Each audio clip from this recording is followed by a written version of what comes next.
on the IV pumps, and then a little Jeopardy game to play with this. And I brought candy. Oh. Okay, so let's talk about anticoagulants, fibrinolytics, and blood components a little bit here. You guys are gonna encounter situations that require dissolution of blood clots, prevention of blood clots with anticoagulant therapy, and expansion of the circulating blood volume with crystalloids and colloids. Obviously, each medication has the potential for significant harm due to improper administration or inadequate monitoring. So I can't emphasize enough.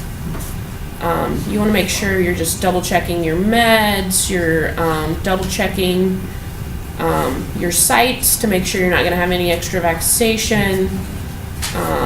And it varies from hospital to hospital what concentrations of meds they use, so you really have to pay attention to that too.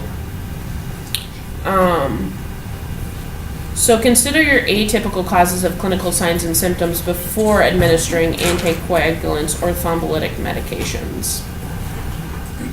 So basically it's saying these are very harmful, consider other causes before you go straight to, this is what it is, I'm giving this. I turned it on. So anticoagulant medications, very common in the transport of critical patients. Aspirin, your first line anticoagulant medication, and it's technically considered an antiplatelet, and it inhibits the enzyme cyclookinase. Nothing you're going to remember. And then medication options for high-risk patients unable to receive aspirin. High risk, or a lot of people say they have an aspirin allergy. Plavix is your number one. You're going to see, not that you're going to carry that, but a lot of people do use Plavix if they can't use aspirin. And then your glycoprotein inhibitors, which are increasingly popular in the treatment of cardiac conditions. So your super aspirins. The big one you're going to see here, Aggrastat, Integraline and RioPro are also options, but you're hardly ever going to see them because these are pretty expensive, all these medications. And then super common, heparin. So if you guys are transferring a patient that's on heparin, you need to make sure you have your latest lab values, the PTT, prior to your transport. Obviously you have a high risk of bleeding with this, which is why you need to look at that PTT. And then you're going to monitor your patient for bleeding problems, bruising, oozing, anything like that. Heparin is used sub-Q for DVTs in immobilized and hospitalized patients. So if you're transporting a critical care patient, odds are they're going to be on heparin, whether it's a drip, sub-Q. And then many indwelling vascular devices are flushed with heparin, so ports. Obviously heparin has many serious side effects. Your biggest one is hemorrhaging. And then you also have heparin-induced thrombocytopenia or thrombosis.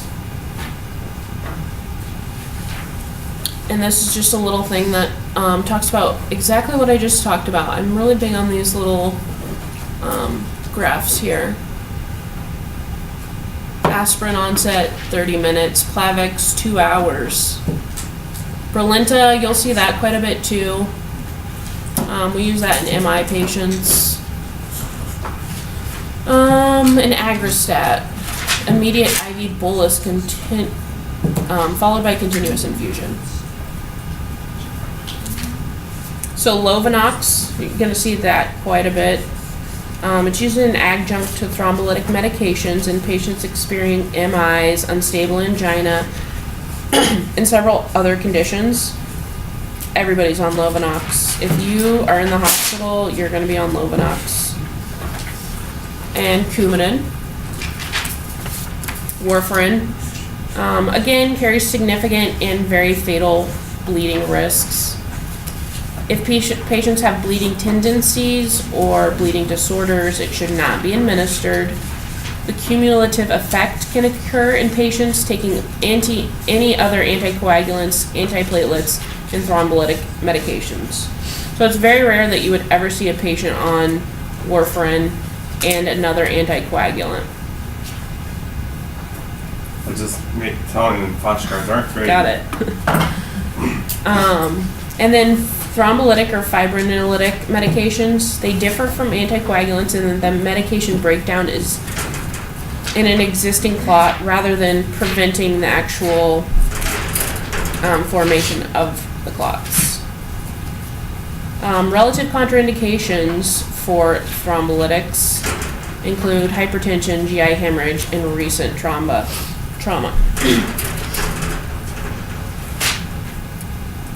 Your big one here. So heparin, Lovenox, warfarin, Pradaxa, less common. Xarelto, pretty common. Eliquis, pretty common. And your Savesa, hardly ever. And then at the bottom, I like this because it tells you your reversal agents. Your vitamin K, obviously, for your warfarin, Praxibine for your Pradaxa, and then your protamine.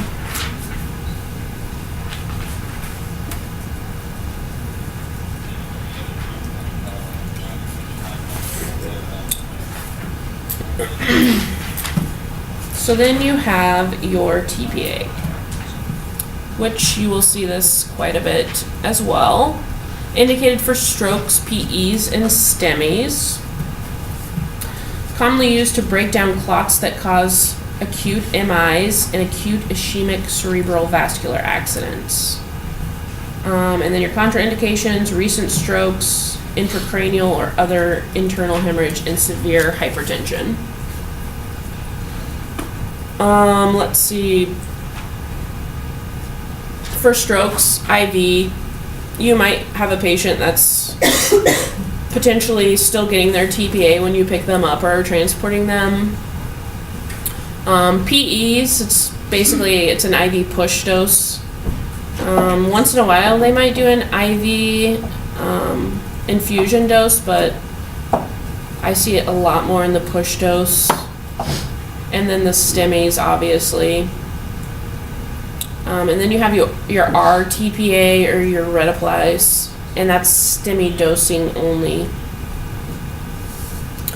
It's shown to diffuse throughout the clot with greater efficiency than TPA, and then it has a half-life that does not necessitate infusion. And then your TNK, STEMI dosing only again. Single dose, weight-based thrombolytic, and it's given in combination with aspirin and heparin. And then streptokinase, it's been removed from the market, so you're never going to see that. And then just something on the TPA, Fast Facts, tissue plasminogen activator, the clot buster. The IV TPA window standards for a stroke, 3 hours. The intra-arterial TPA window, 4.5 hours. Your disability risk. Your contraindications, so obviously hemorrhage, systolic greater than 185, diastolic greater than 110, recent surgery, trauma, or stroke. Coagulopathy, seizure at onset of symptoms, NIH greater than 21, age, and glucose less than 50. That's why you're always checking glucose in your stroke patients. And another thing with the TPA is if they're already on an anticoagulant, unless the risk outweighs the benefits, you're not going to see it at all. And then we have your preterm labor, so your labor suppressants or your tocolytic agents in critical care transport. You're going to use these to clinically prolong the fetal gestation, to minimize adverse medical conditions, and to allow time for maternal administered corticosteroids to enhance fetal lung maturity. Terbutaline, magsulfate, Pocardia, Cardine.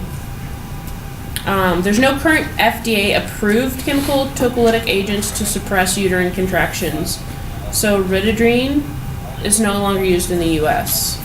Terbutaline, often associated with hypertension, tachycardia, restlessness, and tremors. Pulmonary edema from terbutaline has led to at least 25 maternal deaths. So they're really going away from terbutaline as well. And then the FDA appears to be accepting the role of terbutaline as a tocolytic, but it hasn't been approved yet. And then mag sulfate poses considerable risk to the pregnant woman and the fetus, but it does continue to have widespread use. And then your Procardia and your Cardine, or your nicardipine, are calcium channel blockers. They have tocolytic properties, and so are used for this purpose. The side effects are minimal with these, but there are cases of pulmonary edema. And obviously it's advisable to avoid these medications in hemodynamically unstable patients already and those with pre-existing cardiovascular conditions. And then it also just kind of discusses maintaining your PDA, your patent ductus arteriosus, with indocin and alprostadil, which is prostaglandin. Your indocin and then your prostaglandin. Your prostaglandin you'll probably see more, and it's a vasodilator actually used to treat erectile dysfunction. But the major role in critical care transport is to maintain that PDA in newborn infants with certain congenital heart defects. So you're not going to see this much, but if you do see it, it's going to be with patients with congenital heart defects. You obviously are going to need specialty consultation and training for you guys to be able to even carry this medications, or if you're going to be expected to administer or monitor this. And then there's just a little note that there is greater than 10% chance of apnea when this is given IV. So airway management in that case.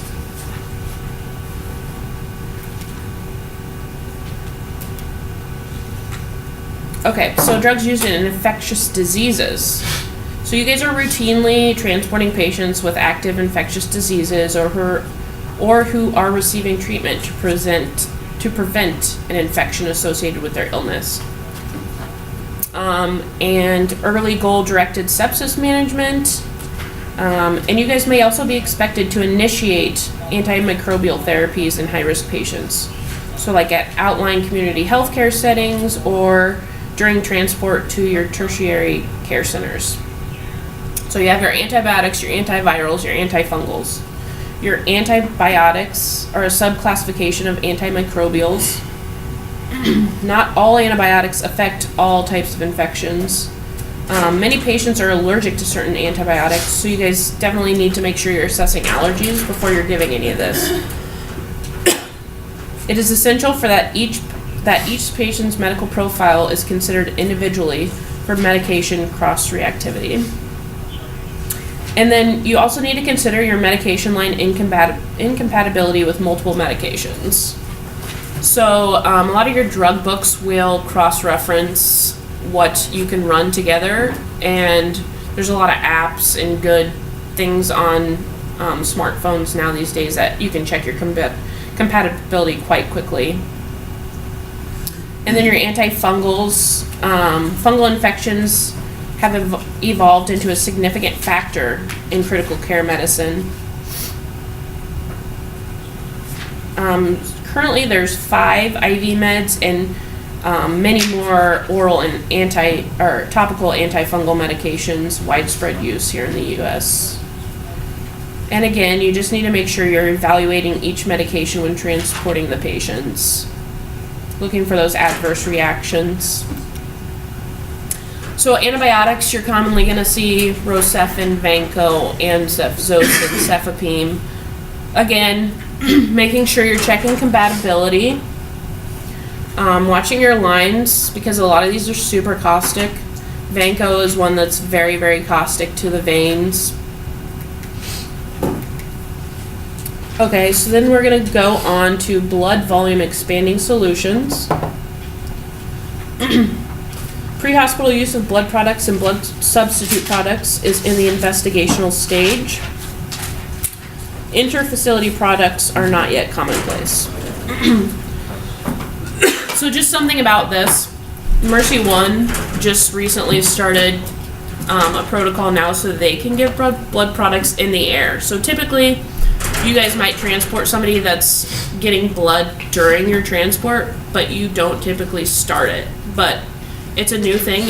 You guys are gonna start to see it a lot more now. Crystalloid solutions are your most common choice for fluid replacement. Come in 3 types of crystalloid solutions. And then you have your isotonic, which have the same tonicity as human blood. So that's your normal saline and your lactated ringers. So they're like the diluted version of your blood. Hypotonic have the lower concentrations of electrolytes when compared to the human body. And then your hypertonic solutions have higher concentration of electrolytes when compared to blood. So like your sodium chloride solutions. Colloids, too large to cross the capillary membrane, therefore they remain primarily in the intravascular space. They contain a higher concentration of dissolved electrolytes. And colloids have not been shown to be superior to crystalloids, but are associated with higher cost and some adverse effects. So they can be considered after fluid resuscitation with crystalloids has failed to achieve your hemodynamic goals, or after clinically significant edema limits further administration of crystalloids. So your colloids, your packed red blood cells, your pooled human plasma, or your albumin, your polymers, your dextrin, and your hetastarch. Albumin is the colloid solution. It's derived from the human blood donations and processed to prevent infection. It's useful in patients who don't require fluid resuscitation, but can benefit from the redistribution of their fluid. So like patients with ascites, pleural effusions. And then dextrin, don't see this very much, but it is used in situations when blood products are not immediately available.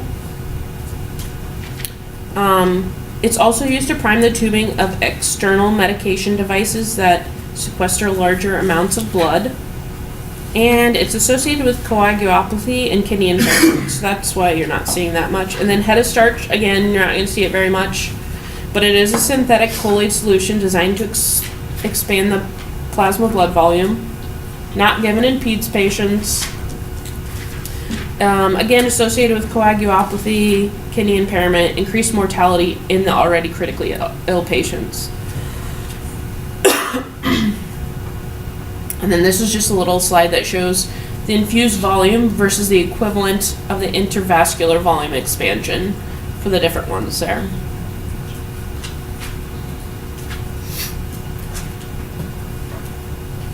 And then so like your massive transfusions, FFP platelets and packed red blood cells all needed to work together, and it's variable to facility protocols. So I know like on ours we typically do a 1-to-1-to-1, so you're going to do one packed red blood cell, one platelet, one FFP. But like I said, it's variable to the facility. And then this is just a picture of our rapid transfuser. You basically, if you have a large bore, 16, 14, you can get a unit in like 30 seconds. It's no time at all. 18 gauge, same way. It's just the smaller your IV is, the more pressure is going to be in the tubing, the less fast you're going to get your blood in. Obviously your makeshift pressure, you have pressure bags, you have, you can even use your blood pressure cuff to pressure it in, but this is our fancy machine we use. And then this is the 1-to-1-to-1 or the 1-to-1-to-2, just associated with the massive transfusion protocols. Obviously, if you only have saline or lactated ringers, you're going to use it.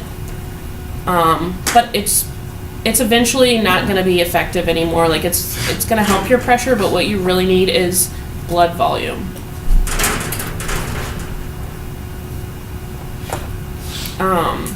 And then total parental nutrition or partial parenteral nutrition. You might see this occasionally in your transport just because patients might be NPO for a long time or intubated for a long time and are getting nutrition via IV.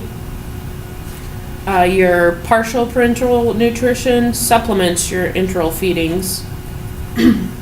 These have to go through a central venous catheter or a PICC line. Same thing for TPN. It's your sole nutritional source, administered via an IV, PICC line or a central line. Frequently administered concurrently with a lipid solution. And then these are all customized for each patient based on an estimated caloric and nutritional needs, and is adjusted for patient's medical condition. They are administered via infusion pump at a precise rate. And when you're giving TPN or lipid soluble solution or lipid solutions, you can't give anything else with them. They're strictly one line. And then any patient receiving insulin or dextrose should have frequently scheduled determinations of blood glucose levels. So these patients that are getting TPN and lipids, you need to frequently be checking blood sugars.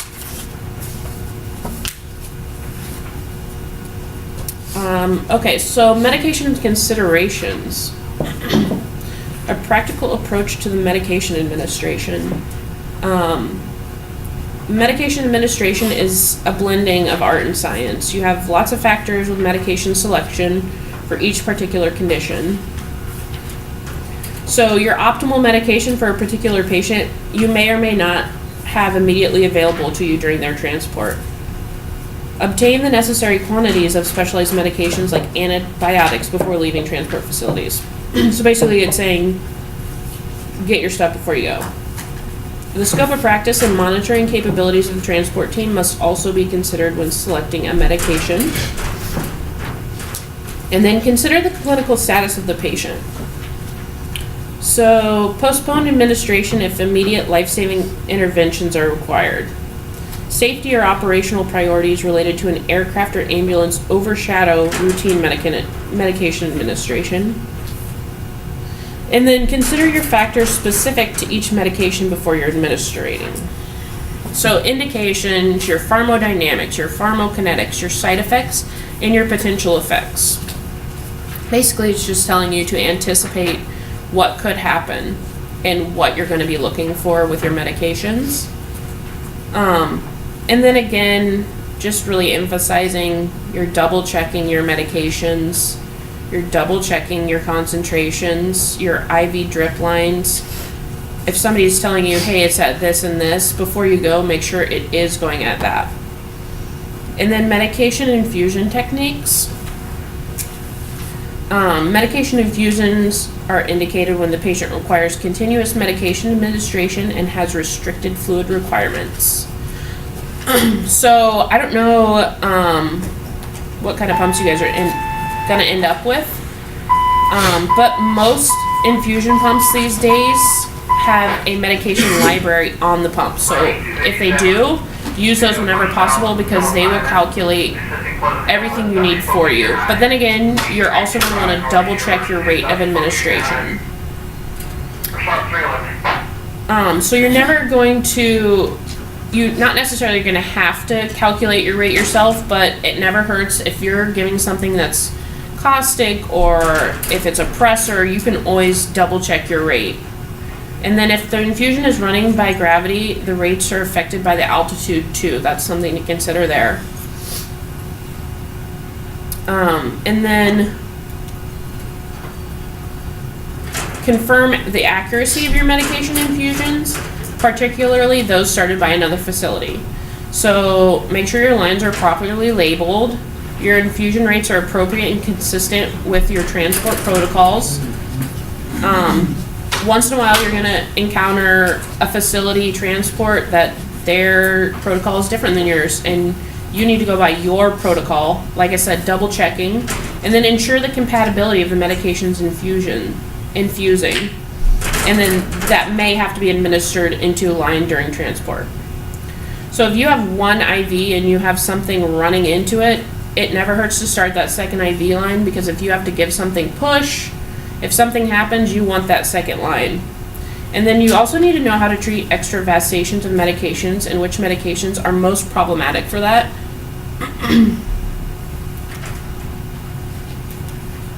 So extravasation, especially cytotoxic drugs such as potassium, bicarb, calcium, happens very quickly. You need to get your antidote ASAP to prevent major tissue damage.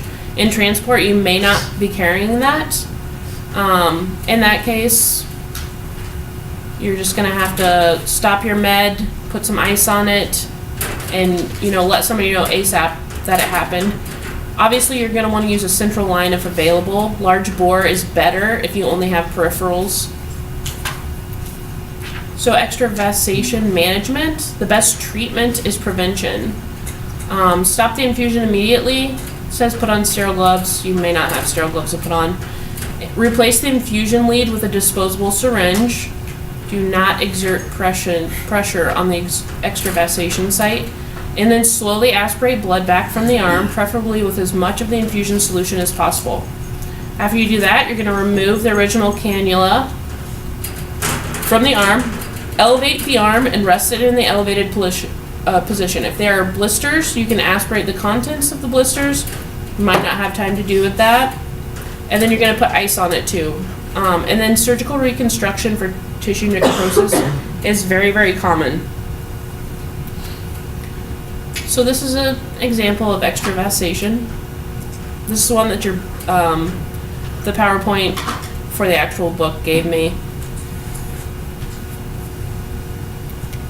And then this one was calcium gluconate one that I found in a pediatric patient. And the treatment for this was over 3 months, and this little ped had to have a couple of skin grafts. So it happens very, very quickly.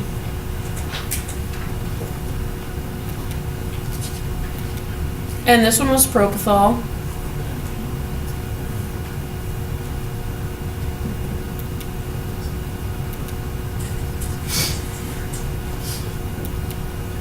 Dopamine.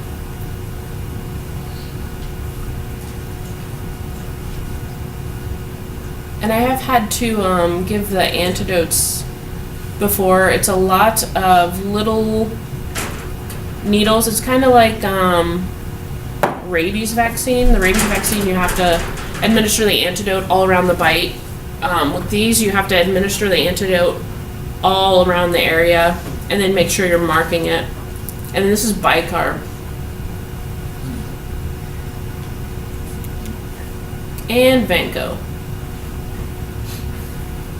So obviously, large bore needles, we try and avoid the hands with this, but sometimes you gotta do what you gotta do. But central line is obviously your first line, large bore needle your second line. And then this is just a compatibility thing I found. Like I know a lot of times we'll mix Halidol and Ativan together and give it as one dose to somebody just to avoid like multiple pokes in the IM setting, but compatibility, there's like, even if you don't think things are compatible, I always like to check, because if you can avoid multiple lines or whatever, this is really good for that. And then obviously back to the infusion pumps, different brands are going to have different settings. Like I said, you need to make sure you're familiar with the pumps you're going to be using. And then you need to make sure you're knowing when to troubleshoot alarms and the errors with the pumps. It could be something small, could be something big. And then obviously avoiding medication errors is huge. Your right patient, your right drug, right dose, right route, right time, right formulation. Evaluate the medication decisions made by sending facilities for potential errors, so that's just double checking. And communicate all pertinent medication information to the receiving facility. So your doses, your volume, your rates, your continuation of medications, ones that aren't done, ones that you've given. Make sure you're passing all that information along. And then medication management considerations. Many medications can be altered due to extremes in temperature, exposure to direct sunlight, or excessive humidity. a lot of the pressers that you give, you are to avoid direct sunlight. So, like when we get them, like Leva Fed, we'll get it with a brown bag over it. Because you don't want the direct sunlight or light at all. So it usually decreases the potency. There's usually drug inserts you can look at, or there's the United States Drug Pharma Encyclopedia that you can look up. Avoid direct sunlight and store most of these in temperatures between 55 degrees Fahrenheit and 85. Transport vehicles require special consideration for medication storage. So every department should have a written protocol or procedure for specific handling of all medications, fluids, or dilutants on the vehicle or in the station. And then the security of the controlled medications. Most medications you're going to be administering are prescription. Some are controlled and some have more stringent control guidelines regulated by state and federal governments. So obviously you're going to follow the state and federal guidelines for controlled substance storage and administration. These are monitored by the state pharmacy boards and the U.S. Drug Enforcement Agency. The minimum requirements for storage of controlled substances includes securely locking in a constructed cabinet, no sign or any other indication that the cabinet is used for controlled substances, so it's not marked, and then controlled substance disposition record to keep track of what you're getting rid of, what came in, and then expired controlled substances must be returned to the agency or departmental officer. Departments have additional written protocols and procedures for the use, storage, disposition, and documentation of controlled substances. Questions? Hopefully none. So that's all I have. I have a PowerPoint to go through that's just going to walk us through using a pump, which it's pretty basic, and I know you guys don't have one right now. And then I just have a little Jeopardy game that has some random stuff that I took from the lecture into a game, just because I feel like sitting in a lecture for a long time is really tough. So let me start that other PowerPoint. Why don't you guys just take a break really quick while I get that started, and then we should be out of here significantly before the 4 hours. So.